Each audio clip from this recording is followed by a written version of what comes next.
Cheers, good morning.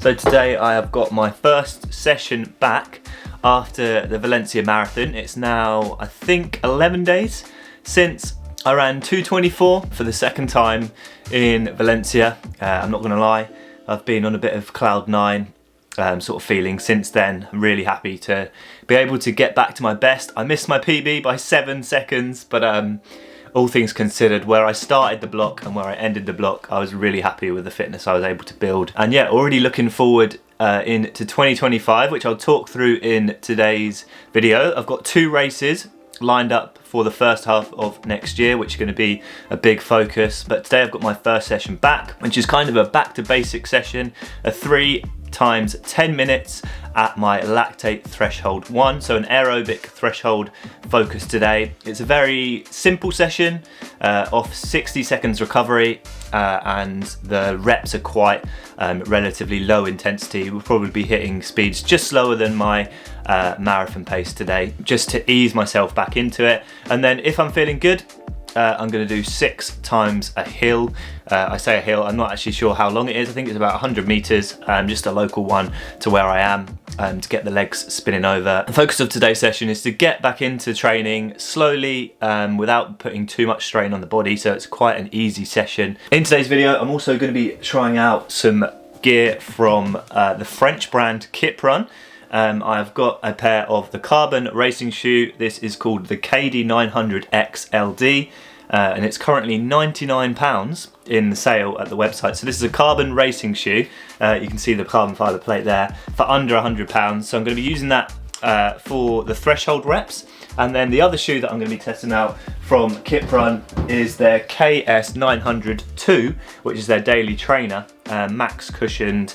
I think there's at least 40mm of stack there in the back. I've actually used this for a couple of runs this week already. And yeah, this shoe retails at $89.99, so £90 for a daily trainer. So both extremely affordable options.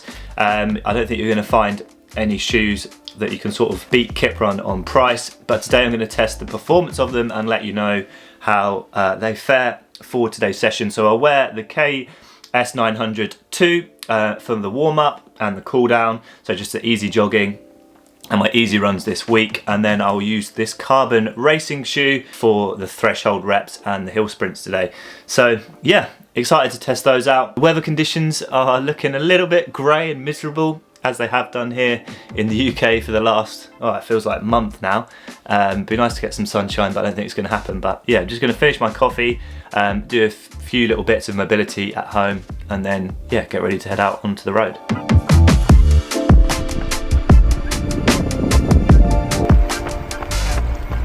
So I've just done 3 kilometers warm up in the daily trainers. I'm now going to swap into the carbons ahead of the session.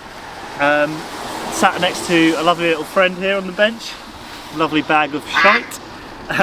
Welcome to the countryside. People like to leave their dog poo all over the place, but yeah, today's session is a fairly easy one, just an aerobic threshold session to ease myself back into it after the marathon, and then we're going to do a few little hill sprints to finish, just to work on that sort of top end speed efficiency. So yeah, I'm going to swap into the shoes now, do a few dynamic drills, and then I'll be good to go.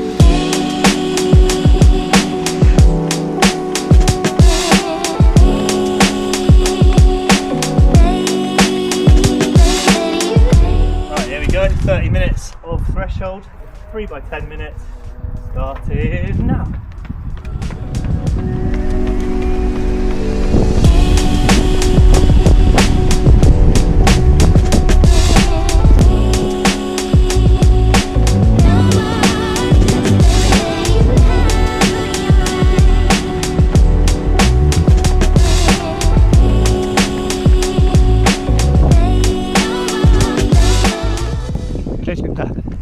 Far from ideal today. At least it's not too windy like we have had.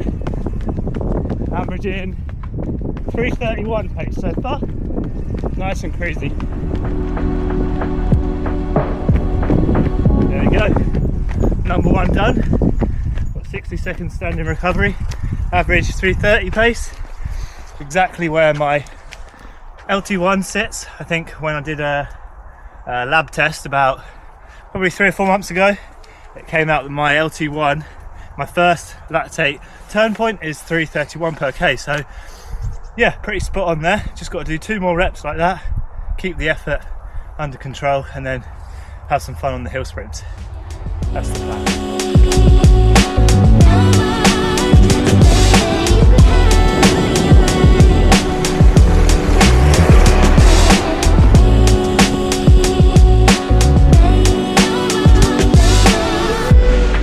3:31.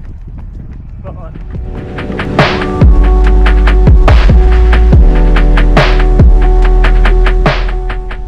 There we go, number 2, 3:28. Job done, 1 to go. 3, 2, 1, let's go.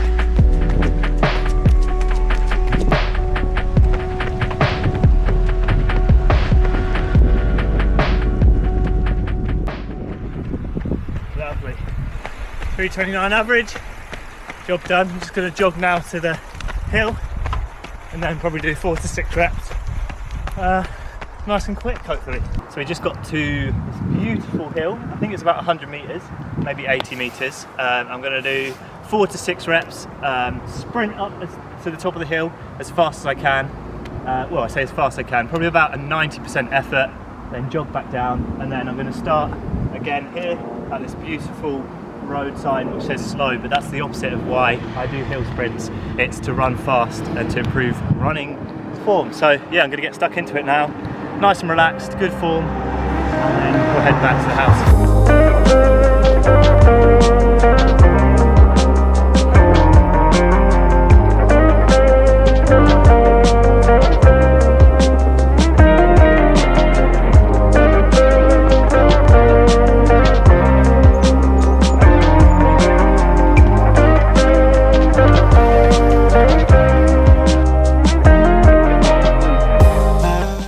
So much fun.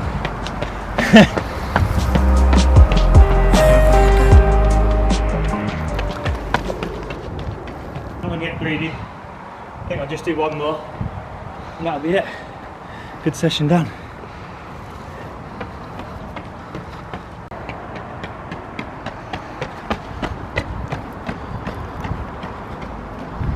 Four hill sprints done, out of breath. But yeah, really good session. Get back to the house and then I'll talk you through how it went. There we go, session done. Look at the state of my shoes though. This is what I like to call the Great British colourway. For some reason, this leg's really dirty and this one's not so dirty. But there we go, good session done.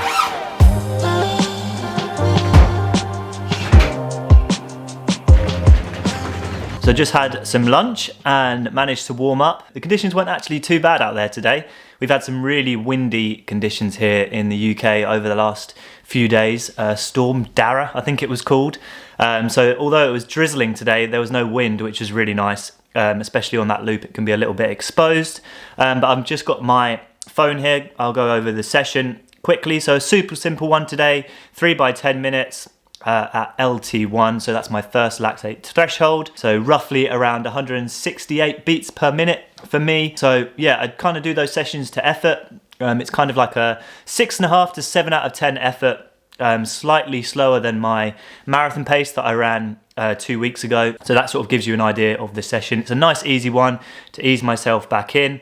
If we look here at the heart rate data, mainly in zone 3 and zone 4, 19 minutes in zone 4, 9 minutes in zone 3, so sort of right in between those two zones. If I go down here to my lap splits, the first 10 minutes I averaged 3:29, the second set of 10 minutes I averaged 3:28, and then the third set of 10 minutes I averaged 3:29. So perfect in terms of splits, they couldn't have looked any better. And then I did 4 times the hill, which is roughly around 100 meters, and it takes me 17 seconds to do each 100 meters. If we look here at the pace chart, you can see my pace sort of tops out at around 2:47, 2:43.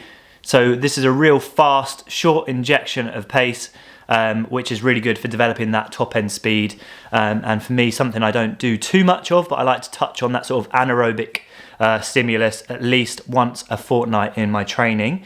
But today I was wearing the Kiprun KD900 XLD for the session, and I was really impressed with it, to be totally honest with you. Decathlon and Kiprun isn't really a brand that necessarily has too much of a brand recognition here in the UK. So I'd seen a few people running in these shoes, but not heard too many people to talk about how they get on with the shoes. So I wasn't really sure what to expect, and at a lower price point, I would say I wasn't necessarily expecting too much, but they sort of, surprised me, I'm not gonna lie. At £99, I think they retail at £160, which I think is a fair price for this shoe. At £99, they're an absolute bargain. And yeah, a real nice, direct, responsive ride. They definitely feel more like a 5K, 10K racing shoe for me in terms of the way that carbon fiber reacts. It's a much more snappy, direct feeling than, say, a bouncy, more cushioned carbon racing shoe. But yeah, I wore those for the intervals. It's actually the first time testing those out today. And yeah, was very impressed. Maybe I would have gone half a size down because they do come up ever so slightly long for me. And then I've been using the KS900 2 for my easy runs and for the warm up and cool down today. And yeah, these are a great mileage shoe. £89.99 I think is how much they cost here in the UK. The big plus points to the shoe is just the amount of cushioning that you've got in the rear of the shoe. Even though it is a soft midsole, you've still got quite a lot of stability with the nice wide landing platform on these two shoes.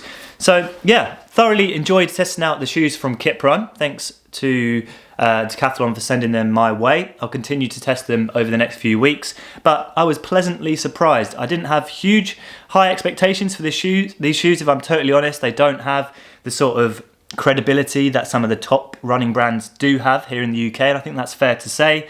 But at the price point, I think you're going to struggle to find shoes that do a better job. So yeah, thanks to Kiprun for sending those across. In terms of 2025, I've got 2 races booked in. I'm going to be doing the Barcelona half marathon in February, and then the real big focus for next year, 2025, is the London Marathon. I've entered it. I've not got definite entry yet. I entered through the championship here in the UK, which hopefully means I should get in, but I won't find out until January. So at the moment, over the next few weeks, my training is just going to be a lot of sessions like I did today, lots of basic threshold work, keeping that intensity fairly low at the moment because I am still recovering from the marathon. I think in the previous marathons I've done, I've been really keen to get back into training and maybe pushed a little bit too hard too early on, which just means that some of the fatigue that you build up in your legs from the marathon, you then carry through into the weeks that lead on from that. So I'm keen to keep everything under control this week and in the next sort of month leading into the new year, and then my training will ramp up quite considerably for the Barcelona half. I'd like to run something close, if not faster than my PB, which is 67:15, but I haven't run anywhere near that sort of time for a couple of years. So yeah, in a dream world, if I could see 66 something on the clock when I cross the line in Barcelona, that would be incredible. But I know that's going to be a pretty big ask, so anywhere around that 67 minute mark will set me up really well for London Marathon and the build into that next year. So yeah, some really exciting races. I'm also planning to do some altitude camps, which I love doing and I think my body responds really well to. So I'll talk a little bit more about that in future videos. But yeah, thanks to Kiprun for partnering up on today's video. Aspire to run, run to inspire, and we'll see you again soon.